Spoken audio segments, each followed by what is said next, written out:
कसं असतं, द्वापार युगातला एक प्रसंग आहे. जेव्हा भगवान श्रीकृष्णांना गोकुळ सोडायचं होतं तेव्हा भगवान श्रीकृष्ण राधेकडे आज्ञा घेण्यासाठी आले. राधा यमुना किनारी बसलेली होती. तीच बघत होती की कधी माझा कृष्ण येईल आणि मी त्याला बघेल. आणि ती म्हणत होती, अरे कृष्णा, बघ ना, सर्व गोपाळ आणि गोपिका काय म्हणत आहेत की तू हे गोकुळ सोडून जाणार आहे. तू हे सगळं खोटं बोलतायत ना, मला सांग.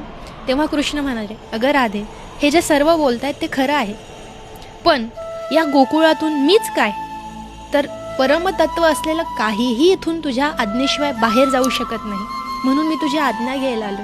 तेव्हा राधा ही स्तब्ध होती आणि काही काळानंतर राधा म्हणाली, कृष्णा, तू मला सोडून कधीच जाऊ शकत नाही. तू खुशाल जा. तू माझ्या हृदयामध्ये अखंड स्थिर आहेस. तू माझ्या हृदयातून कुठेच जाऊ शकत नाही.